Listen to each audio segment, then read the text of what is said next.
A record 5 SEC teams get into the college football playoff, and people are pissed. We're going to talk all about it. SEC squad getting together. You're talking ball with the SEC squad.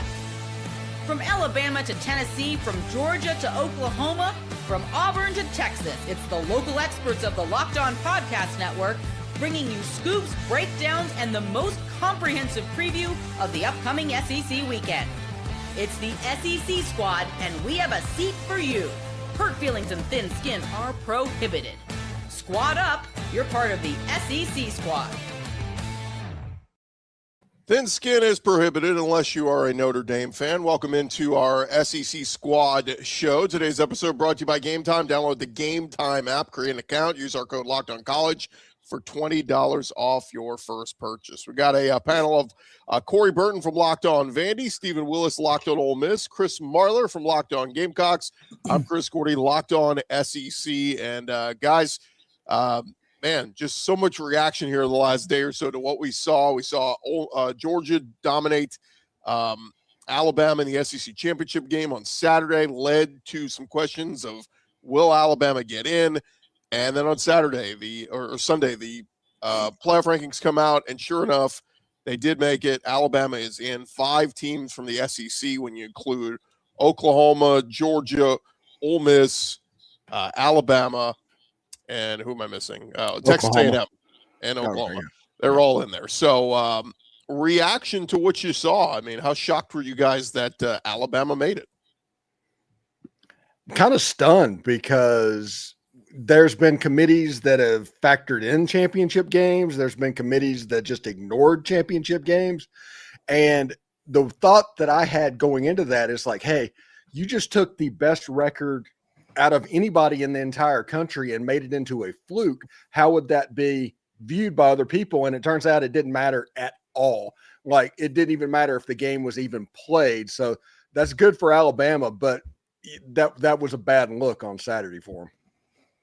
Yeah, it wasn't great. And I was kind of surprised too. I was like, the only thing Bama can't do in this game is get rolled. And that's what they did. They got shelled 28-7. And I was like, okay, that's going to knock them out. And, BYU, same thing. And it did knock them out. So there's some inconsistency there. And that's more so why I was confused was BYU's out. Maybe you should have put Bama out for the same reason or put BYU in if you're going to put Bama in and make it a little bit more consistent. But again, I've always been a proponent of finding ways to make sure this stuff plays out on the field. And I don't think we really got that with this committee. Marler, what say you? Yeah, I disagree a little bit. I was surprised. I would agree with that. I was shocked that Notre Dame was left out, considering that they are hand-given every single thing. It's the most entitled fan-based program and all that in the history of college football. That part was shocking. Now, the part with Bama, I get they looked horrible. I thought, honestly, the biggest concern was Hunter Yurachek a couple weeks ago bringing up rushing stats for the first time in the history of the playoff.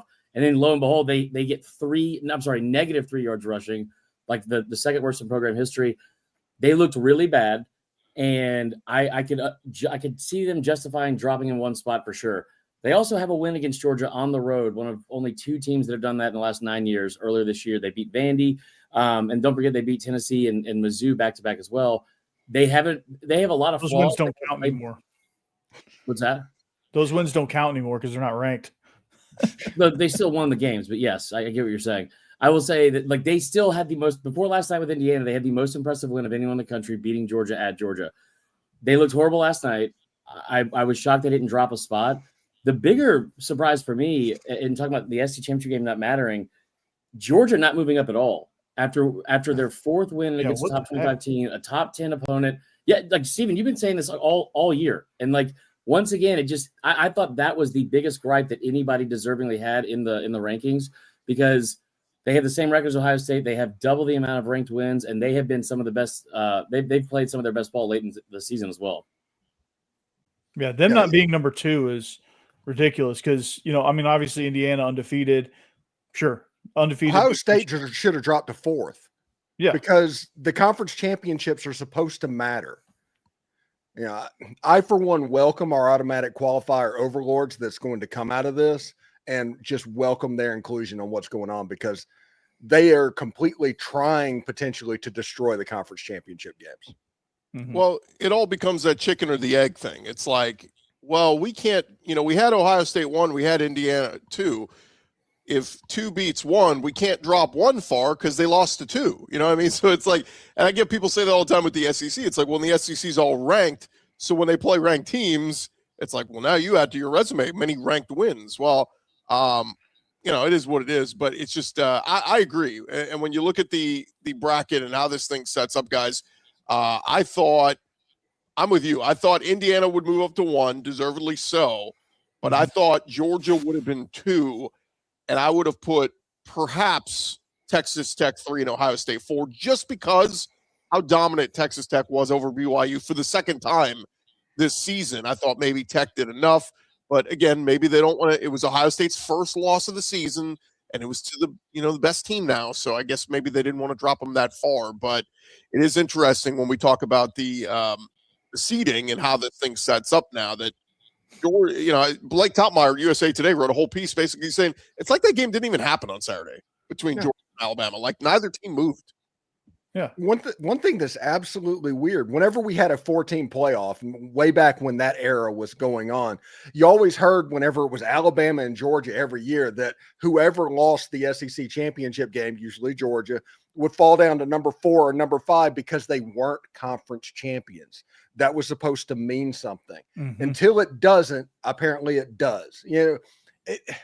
I don't understand the inconsistency of it. I do not like the committees, and this is coming from somebody, they completely had Ole Miss's back through all of this. I mean, there's not an Ole Miss fan in the world that can be upset about what went on, but the committee, I think they might have failed in this breakdown because of what they did with Georgia, what they did with Ohio State, and the weird decisions they did at the back of the top 12. I also, just to piggyback on that too, because I see also one of the comments about how the entire decision today was more pro Bama than anything. I would push back on that a little, and not saying that is, like that Bama didn't catch a break by not dropping, because they absolutely did. But one of the more confusing things to me was this argument we were having, like parallel arguments for Notre Dame. Well, they lost to Miami early, they lost to A&M early, but since then they've been awesome. And you're like, okay, that's fair, but that's pretty much the bulk of the tough games on your schedule if you're Notre Dame, because you haven't had to play a lot of tough competition besides Southern Cal and maybe Pitt after that. I maintain that Bama did not get nearly enough credit for beating Georgia for most of the season. I thought they did a great job with Ole Miss. I thought they were fine with A&M, but there was inconsistencies with Miami, BYU, and Bama, and even the way they talked about BYU for most of the process, I thought was really weird. But again, like I know there's Nicole Auerbach and some of those people that are comparing BYU and the Bama loss and how one matters and one didn't. Well, BYU never beat Texas Tech. They actually never came close because they got blown out 2 times in a row. So I think it's weird that we can't just have objective arguments about that, because that part seems pretty black and white. Yeah, it's all become team sports, literally team sports, when it comes to the people in favor of the Big Ten and the people in favor of the SEC. And you can't have, honestly, a nuanced conversation because you have to dig your heels in. And that's just the era we're in right now. Right. Absolutely. Do you guys think it was a little hypocritical, though, that the ranking committee said, or the committee said, basically, we're not going to fault Bama for losing an SEC championship game, yet they knocked BYU back a spot, right, for losing to Texas Tech? So I don't know. It just feels like if you're going to have that narrative that you're not going to fault anybody, and then also if you're going to go with that thought, then why are we even playing conference championship games if they're exhibitions and we're not going to do anything with the aftermath of it? Yeah, I don't know. I mean, that just seems odd. And going back to Chris's point, though, BYU still hasn't even got anywhere close to Texas Tech. So there's that argument. Like it's like that didn't even exist either, and they just weren't there, and that was just a warm-up game for Texas Tech. But it just goes back inconsistency, politics, money, name brands, things like that. And I did a reaction show, from Vanderbilt's perspective on that, and it was, again, they were pretty far down the list. So it's probably, whatever that they didn't make it, but still, you've got, I don't know, there's just got to be some sort of change as far as, and I think we're going to see it coming down the pike with automatic qualifiers, getting things with play-in games on this championship weekend. Like there's got to just be, and I'm going to dig my heels in on this, there's got to just be more ways to be able to get these matchups settled on the field to where you can get your playoff bracket the most objective way possible. And if you look at Vanderbilt, by the way, they were that far away from 11-1. Literally, the ball went out of bounds that far on an onside kick where they would have the ball at the 45-yard line going in for a game-winning field goal. And Vandy didn't even get talked about as possibly being a team that could be in this playoff field. It was ridiculous how quiet that was. And Steven, that almost reminded me, they had a better record than South Carolina and Ole Miss last year. But that's almost exactly how those two teams were talked about last year, where there was like this invisible ceiling over the potential of how high they were ever going to be ranked. I will say this again, because I genuinely try to be as objective about this as possible, look up all the numbers and blah blah blah. The idea that the SEC bias is a real thing, for one, is so heavily exaggerated. But the fact that the idea that SEC bias is what dictated the final rankings and who got in. They have been trending to have 5 teams from the SEC in this playoff for weeks now. I mean, like, I wouldn't make a case and say you should have had 6 or 7 because that seems insane. But like some of the other stuff that's also happening has nothing to do with the SEC. It feels way more biased towards those teams or those conferences. Again, Ohio State lost yesterday. They dropped 1 spot. Georgia won the SEC, the best conference in the country. They didn't move at all. I mean, Oregon is sitting there at 5. I don't know what, like, is their best win what? Iowa? Yeah, maybe USC. Yep, the USC. Probably USC, yeah. And you got that game at home. You like squeaked by Iowa. Like the idea that like the top 3 of the top 5 teams in the playoff rankings were from the Big Ten. One of the biggest issues that no one talks about is this idea that we got way ahead of our skis on with, hey, it'll be a fun Cinderella story to have a group of 5 team involved, and we get everyone like. There's more inclusion and like, so your season's not over as soon as it starts. The fact that 2 teams got in, also 2 teams that don't technically have a coach, that part messed up a ton, I think, of the final rankings and what they were able to do. Yeah, I think the ACC commissioner should be fired for whatever tiebreaker he had in place that allowed that to happen. Yeah. Because Miami should have been in that game against Virginia and a spot guaranteed. Yeah, it's interesting too. Go look at the resume. Like, look. We want to jump to losses so quickly, and we want to go, look, this loss is better than this loss. Talk to me about wins. I'll talk to you about wins. Who did you beat? Look, I'll talk to you about wins because, Chris, you said this on your show that I listened to earlier today about wins and rankings and how do you determine rankings? Do you determine it when they play, when they match up? What are they ranked? Or do you do it all at the end of the season? Okay, you won this game. They're no longer ranked. So, because if you do it like, I agree with you wholeheartedly. Ranking at the time, South Carolina, 11th. LSU, 10 when we beat them. Missouri, 15 when we beat them. Tennessee, I think 18 or 19 when we beat them. All non-ranked, and they said that Vanderbilt did not have a signature win when they had those ranked wins. LSU fired their coach, and I think even Virginia Tech was ranked at the time that Vanderbilt played them. I think they were ranked like 24, 25, something like that. If I remember correctly, like they have a lot of these ranked wins, but again, it's the Vanderbilt factor. Oh, they must suck because Vanderbilt beat them. Let's knock them out of the race. And you know, because South Carolina fell apart after that. LSU fell apart. Virginia Tech fell apart. And it was, you know, I don't. The point I was trying to make though was Notre Dame has no resume wins. Like USC is their best win. That is also true. And if you really want to give them Pitt was ranked the week they played them. Like they were not ranked, and then they got ranked, and then they were unranked again. So it was kind of like they almost did that to give them another top 25 win. And here's the thing. This is like what we probably should have opened with. The numbers that the committee is regurgitating and basing their rankings off of, right? FPI a little bit, but like strength of record, strength of schedule, opponent win percentage, how many teams with winning records did you beat? Like all those things. In terms of Alabama, Notre Dame, and BYU and Miami, Alabama was ahead of all 3 of those teams by a very wide margin. They're the only team in the top 12 that was top 12 in strength of schedule, strength of record, and then I think FPI or something like that. They had a higher opponent winning percentage than almost anybody besides Oklahoma. Like all the numbers back up Alabama's resume. But again, back to the SEC bias thing, like Corey just said, you talk about how Missouri and Tennessee got bounced towards the end of the season. So you no longer have those wins. In the same week, Iowa jumped into the top 25, a team that Indiana and Oregon had both played. They had the same exact record, 8-4. They had 0 wins against ranked opponents. But what the committee said was, well, they had a couple of close losses. So again, I don't know why we're so hell-bent on the losses, whether they're good, bad, or Florida State, because I think that's the category of its own. But like, I don't understand why this goalpost is moved, not even just year to year, but week to week. Yep.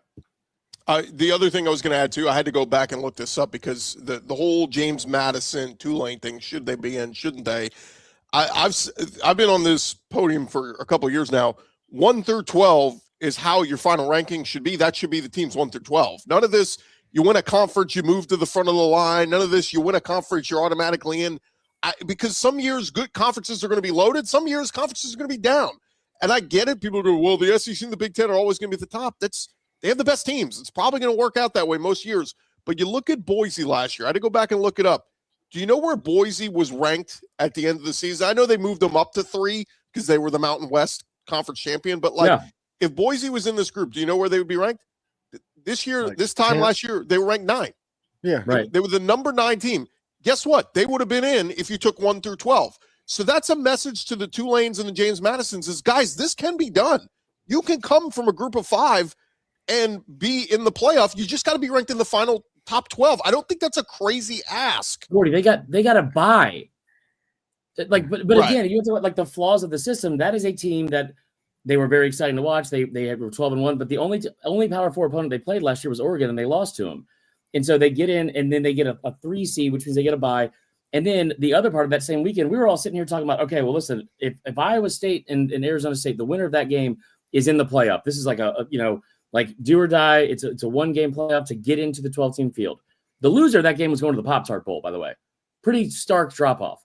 But not only did Arizona State win that game and get in the playoff, they jumped from 16th in the country to a 4 seed. And so, like, it's hard to wrap your head around. And every time Hunter Yurchek opens his mouth, it makes it even harder.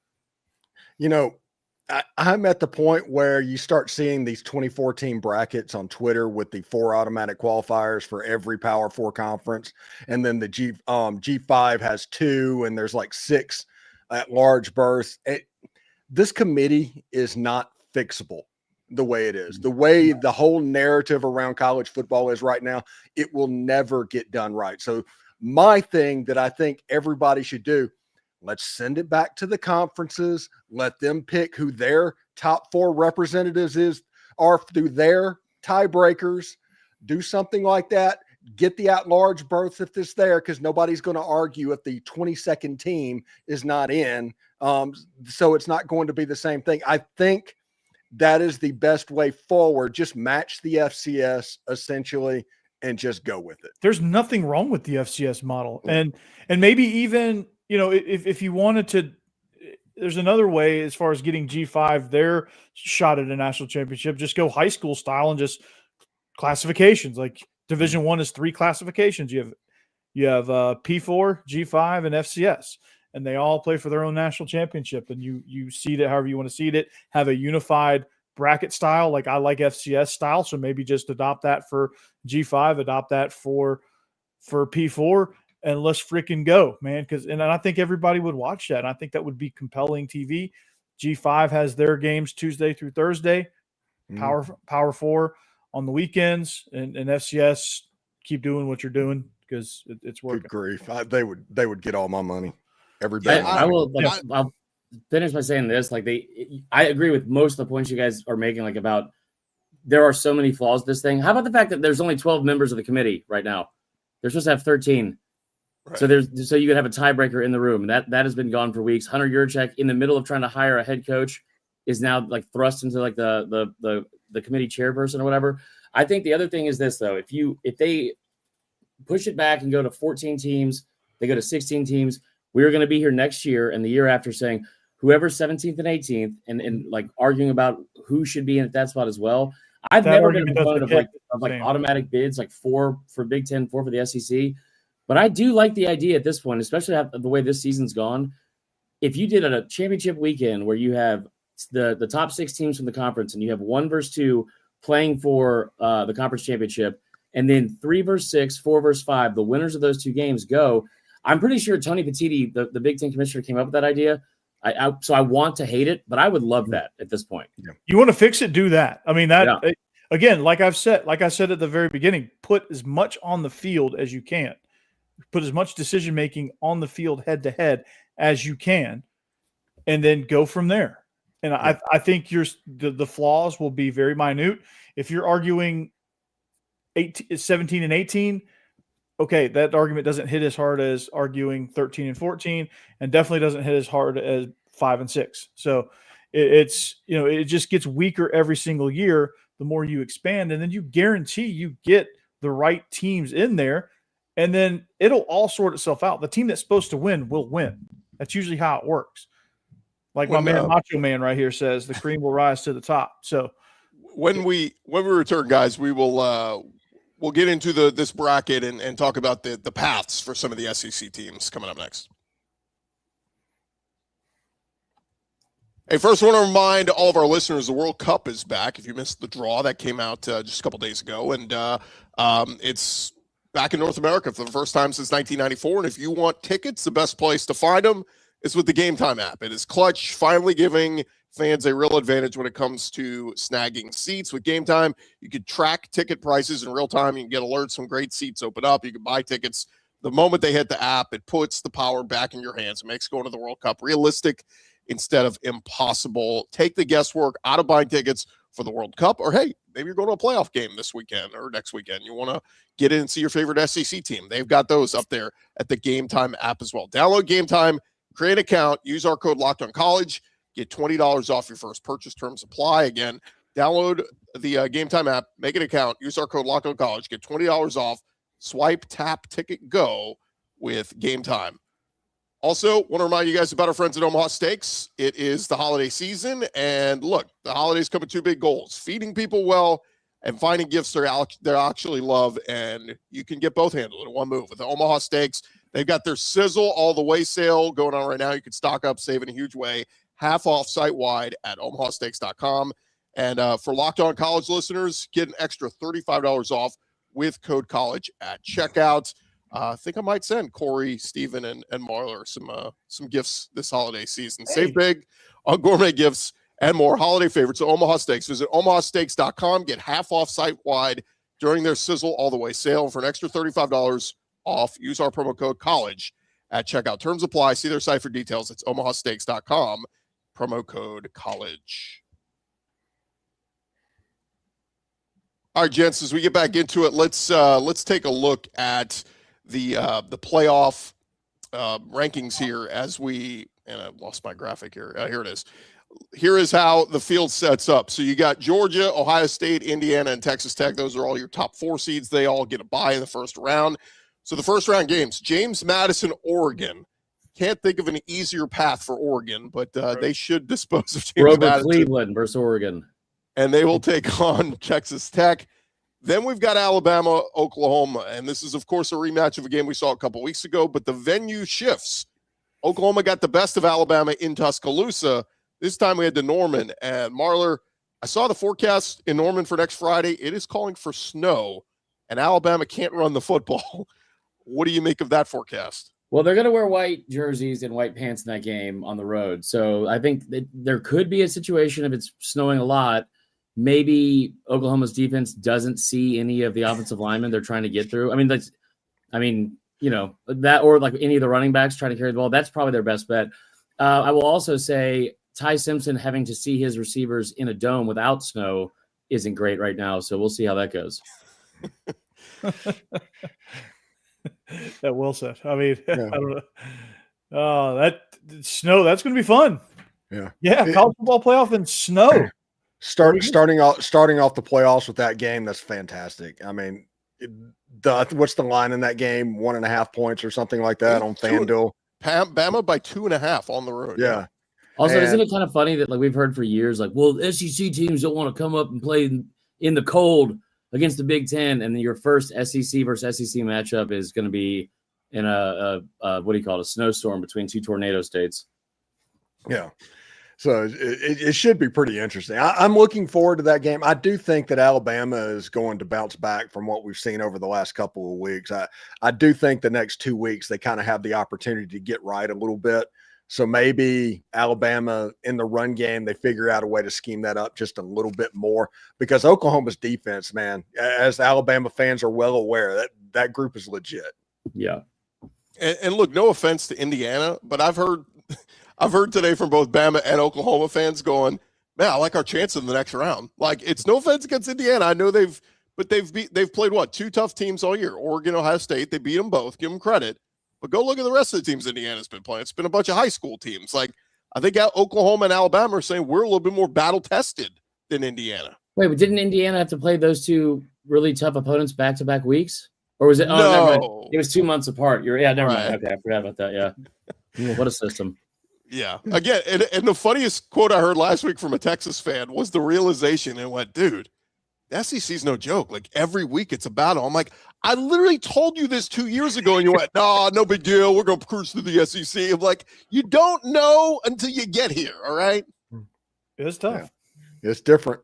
It is different. We're built different. Caleb Downs said it. He said, in the Big Ten, you get 4 or 5 games, and that's about it. In the SEC, it's every week. Yeah. That was wild.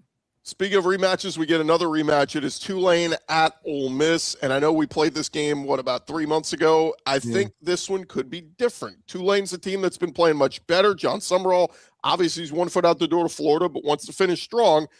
And, of course, the elephant in the room, Steven, no Lane Kiffin. How does this Ole Miss team look? Well, Charlie Weiss has been calling the plays for 3 years now. So as long as Charlie Weiss is there, they're probably going to be okay offensively. I think this is, instead of a 45-10, this is probably a 35-24 type game, something like that. I think Kejuan Lacey is going to get off because he wasn't what he turned into at the end of the season against Tulane the first time they met. And Ole Miss has so many weapons offensively.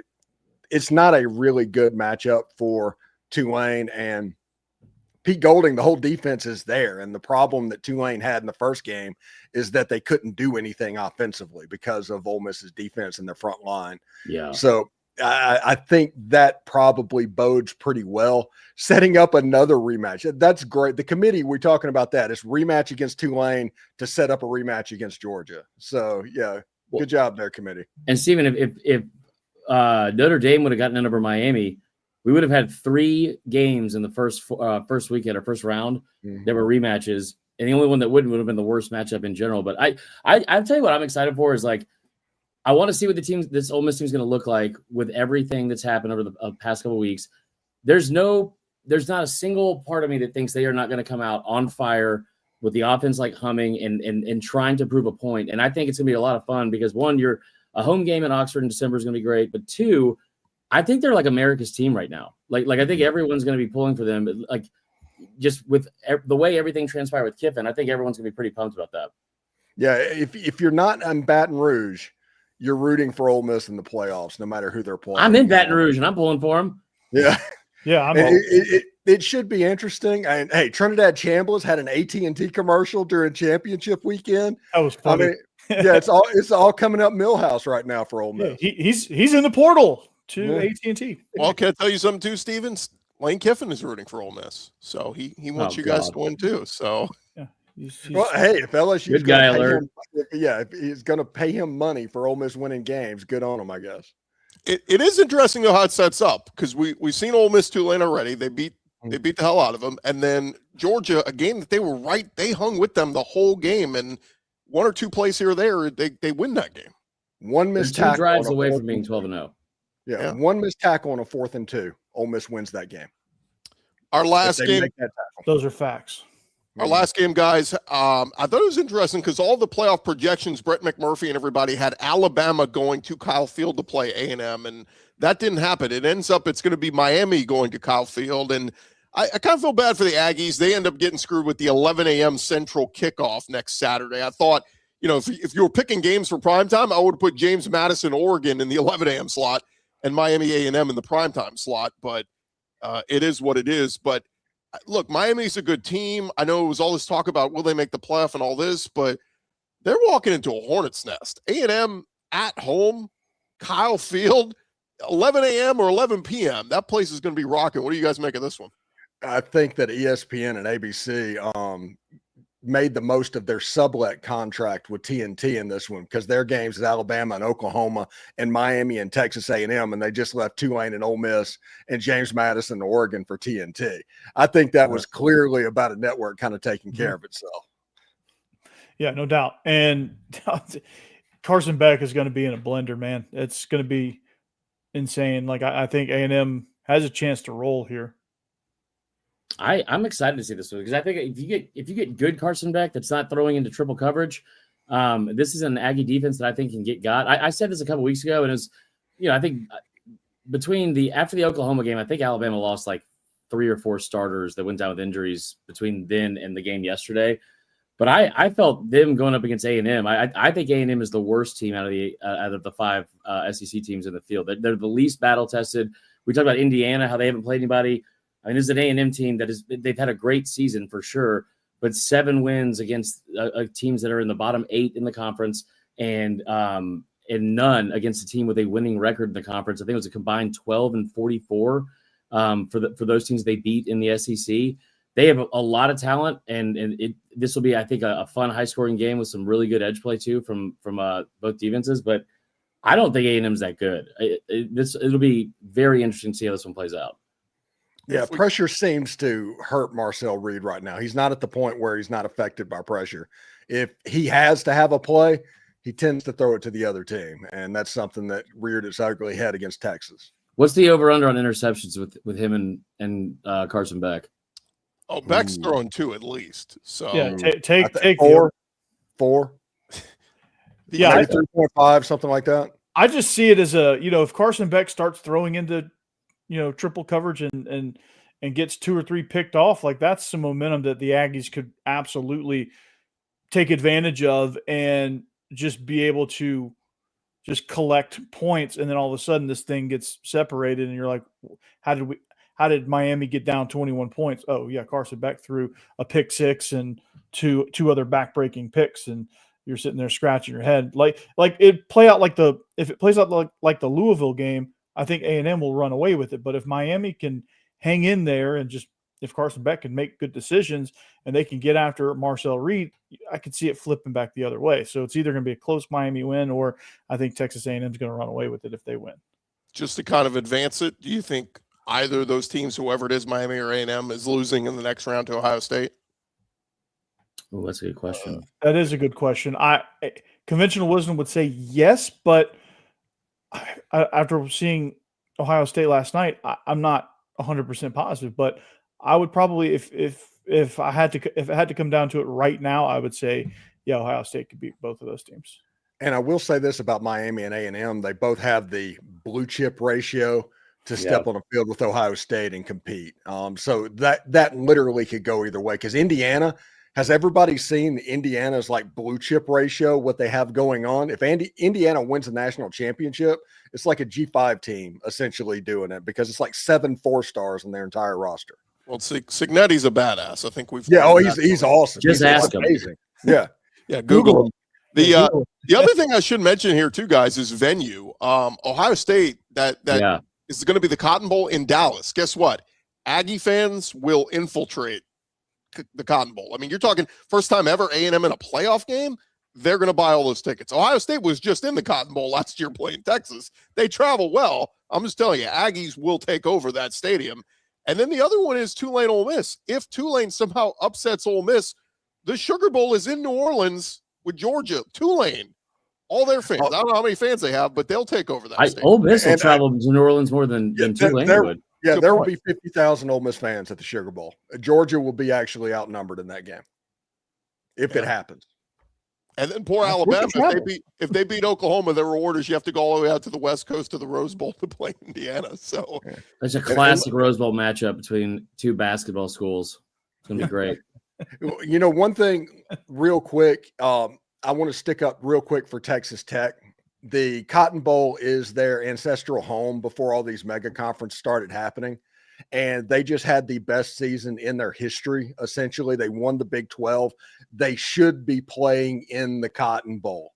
Send Ohio State, who lost the Big Ten championship to Miami, put Texas Tech in the Cotton Bowl because their fan base deserves it. I agree with that. They don't do things that make sense. Yeah. Last thing here, guys. Do want to take a look at the other bowl games. Texas, Michigan in the Citrus Bowl, I think can be very entertaining. Vanderbilt, sorry, no playoff. You get to go play Iowa in the ReliaQuest Bowl. Yay. Hey, Vandy's going to bring both their fans to that one. Mizzou, Virginia in the Gator Bowl. Tennessee, spacing issue here. Tennessee versus Illinois in the Music City. Texas Bowl will be LSU versus Houston. That's pretty interesting because LSU's got so many fans in Houston. And then shout out Mississippi State at 5-7. Everybody starts opting out of bowl games. Mississippi State says, we'll go. They're going to the Duke's Mayo Bowl versus Wig. What do you guys think of those other bowl games? Mississippi State for the third time in like 10 or 11 years is going to a bowl game at 5-7. This happens about every 3 years at Mississippi State. But good for them. The Duke's Mayo Bowl, I think Jeff Levy taking a Mayo bath, which is actually a real possibility in this year. Yeah. It could be pretty funny. But yeah, good for Mississippi State having those practice. Kamario Taylor, that's where having the extra spring actually helps somebody like Kamario Taylor. He looks good too. He looks like he has flashes where he looks like he'd be pretty good. There's not a single game outside of Texas, Michigan that really piques my interest on that. I thought if you bring the thing back up, Gordy, looking at this over the past couple of weeks, like in projections, I thought they had a couple of like really good matchups they could have gone with that they completely whiffed on. And Mizzou playing Virginia instead of Mizzou playing Illinois, when that's a pretty classic rivalry between two bordering states. I thought that Vandy getting Virginia in the Gator Bowl and then sending Tennessee to the ReliaQuest against Iowa, like also sending LSU back to the Texas Bowl for the second straight year. It feels like there was a couple misses, and I think somehow it was bad enough with what Corey said about the playoff and how Vandy got screwed there, but sending them to Tampa instead of being in the Gator Bowl, which I think is the second highest rated like SEC bowl game, that also kind of sucks. Yeah, I mean, you know, there was one projection before Miami got into the playoff that I thought would have been outstanding, and they had Vandy in the Gator Bowl versus Miami. I would have loved that matchup, but obviously Miami got in the playoff, and so now we got Vanderbilt versus Iowa. I would have also liked to see Vanderbilt possibly play Illinois. That would have been a fun matchup, or much more fun matchup than Iowa. But at least the SEC didn't do their normal thing of sending Vandy to the Music City Bowl. Yeah, no, they sent Tennessee. Yeah. Which again, I think this is all about like selling tickets. Like LSU will sell tickets in Houston, Tennessee will sell tickets in Nashville. So I think there's kind of a little bit there. I had to fix the spacing there. At least Vandy has a Florida Bowl. They deserve it for this season. At least they have something. Yeah, you get to go where it's sunny. Last thing, guys, before we get out of here, the betting lines up at FanDuel right now. Alabama still a 2.5-point road favorite at Oklahoma to the team they just lost to a few weeks ago. But I think they watched OU's offense against LSU's defense in that season finale and went, OU. Brother, they probably watched the first Bama OU game. They outgained them by double the yards and had 3 turnovers. But here's the thing. You think Alabama's not – they turned the ball over like crazy in Tuscaloosa. You think they're not going to turn it over in Norman?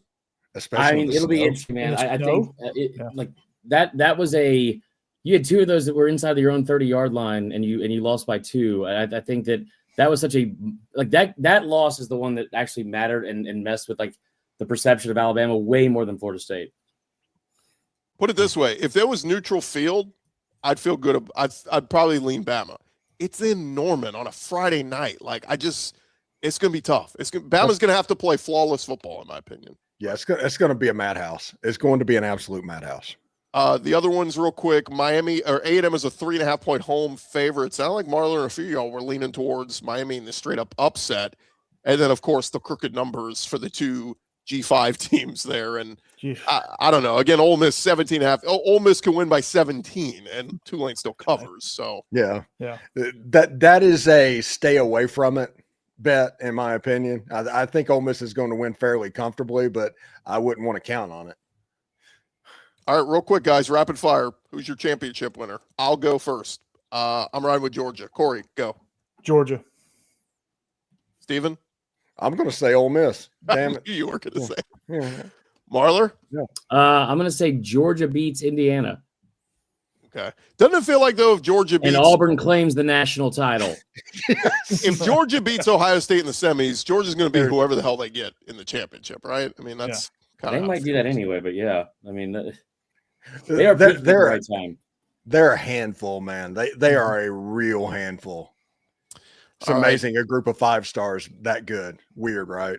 Yeah. For Corey Burton, Stephen Willis, Chris Marler, I'm Chris Gordy. Thank you guys for tuning into our SEC Squad show. And make sure to follow and subscribe to whatever your favorite SEC show is and get all the latest episodes. And look, if your favorite Locked On show made your Spotify Wrap, prove it on social media to secure a free month of our brand new Everydayer Club. You just tag our national Locked On Podcast Network account on any social platform, and we'll drop you a code. Be one of the first to join the Everydayer Club to get your favorite show ad-free and exclusive access to the members-only Discord channel. For those of you on video, we'll send you to the first ever 24/7 national Locked On Podcast Network YouTube channel. On audio, make sure you make your second listen Locked On College Football. This has been our Squad reaction show. We'll talk to you guys later this week.